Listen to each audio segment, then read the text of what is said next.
Хувийн бизнестэй болоход нүсэр хөрөнгө оруулалт шаардлагатай юу? Санхүүжилт босгох хамгийн боломж даргын талаар Foundia компани маркетингийн мэргэжилтэн хотол сар цойлогсоц квартерли ивентэд оролцохдоо тавьсан илтгэлийн хэсгээс. За намайг хотол сар гэдэг одоо 31 настай.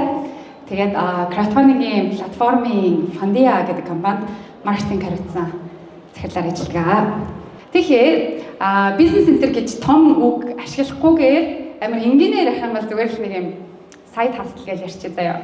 Бид нар угаасаа Монголд энэ цалингаар амьдрах боломжгүй болохоор бүгд нэг юм таад яаж хаад ямар ирч хүчтэй тийм креатив хүмүүс илээ. Тэгэхээр Монгол зүгээр ингээд энгийн жишээ авах юм бол одоо кино үзье гэхээр эсвэл чөлөө цагаа өнгөрөөе гэхээр гоё газар байдаггүй болохоор ийм газар нээч хийнсэн гэж боддог байх. Тийм сэтэл дээрээс ер нь бол өөрөө юмаа эхлүүлэх сэтэл үүсдэг.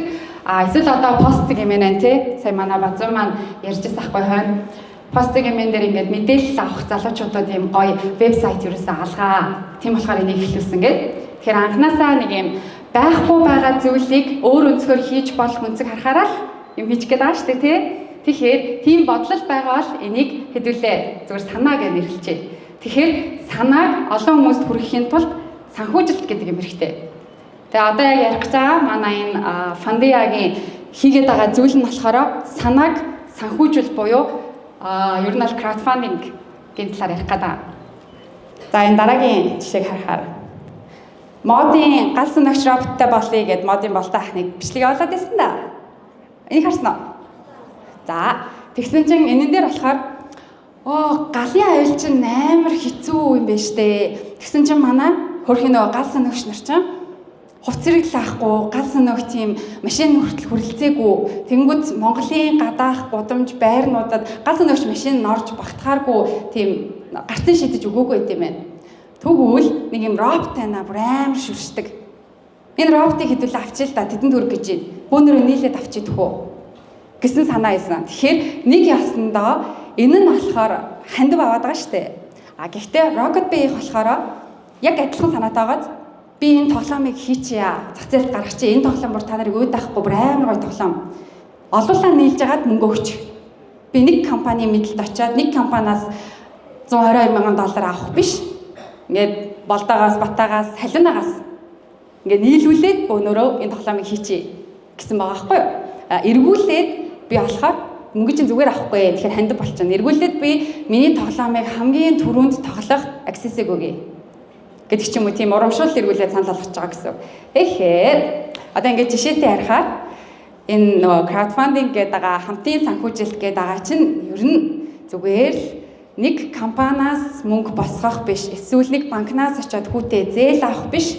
Анханасаа өөрийнхөө яг одоо лаа хийдэг охин байлаа гэхэд лагийг чинь худалдаж аваад байгаа хүмүүсээс зүгээр л олон хүнээс нийлүүлээд төрүүлээд мөнгөний авчна гэсэн үг байхгүй юу? Энийг хамтын санхүүжилт гэдэг амар тийм хэцүү ойлголт биш байгаа зү тий. Хүмүүс амар хэцүү ойлголт чиг ойлгоод байдээ. За. Одоо ихний дээшлээ тавьчаад хэё. За. Эрхчлөөний биш үү? Энэ бүр ингээд амар том зургаараа краудфандинг платформ, Kickstarter, Indiegogo энэ төр гэж яриад ахын оронд зүгээр л олон хүнээс нийлж санхүүжилт босгож исэн бидний хамгийн сайн мэдгч жишээ гэвэл эрхчлөөний хөшөө манд гэж босч исэн юм байна. Би одоо ингээд өөрийнхөө үгээр ярьчих заяа. Алцны биш. За, ингэсэн энэ Франц улс Америкт ингээд та нарын одоо тусгаар тогтнолыг одоо бид нар ингээд илүү дэмждэг шүү. Цаашдаа хамтын ажиллагаатай байя гэд эрхчлөөний хөшөөг босгож өгье гэж амлаад яг хийсэн чинь мөнгө нуцсан. Яг ингээд начир дээр ирсэн чинь амар их төсвөр бүтгэр болсон.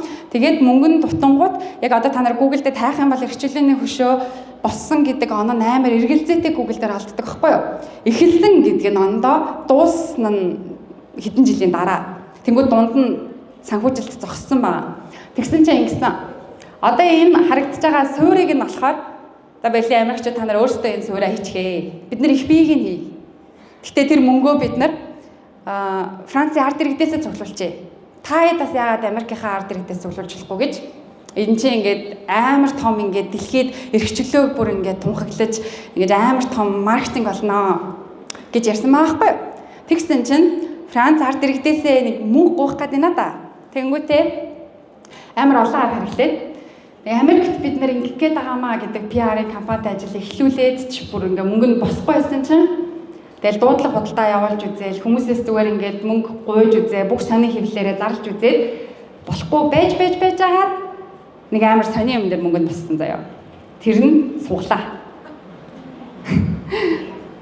Францынхаа ард иргэд донд Франц хүмүүс дундаа за эрхчлээний хөшөө босгох суглаа аваарэ. Тэдэн төгрөг гэж шиг. Тэгээд тэгсэн чинь хүмүүс амар их тэр суглааг нь аваад тэгээ мэдээж супер хацтан мөнгөн шагналаа авч байгаа үлдсэн бүх мөнгө нь энэ эрхчлөөний хөшөөний мөнгөнд хандивлагдаад за Америкчууд тэгсэн чинь нөгөө суглаагийн туршижээ. Туршсан чинь хүмүүс надаа ямар хамаатай юм. Тэр нэг том юм баригдах. Би өөрөө ядуу байна гэ мөнгө өгөөг байгаа байхгүй юу. Тэгсэн чинь зөндөө олон арга хэрэглээ болохгүй гэсэн чинь улс улсын нэг юм ойлголтын зөрүү гарч байгаа байхгүй юу. Соёлын. Тэгсэн чинь New York World сэтгүүл дээр яг нэг нийтлэл гарсан маа. За Америкчуудаа ингэя. Мөнгө өчхөө. Өгвөл New York World сэтгүүл дээр өгсөн хүн болгоны нэрийг нэг дугаар дээр тавья. Гэсэн чинь сонирм байгаа нэрээ тавиулахын тулд мөнгө өгж байгаа байхгүй юу. За ингэж энэ бассан байгаа. Энэ өөрөө олон хүнээс нийлж байгаа хамтын санхүүжилт.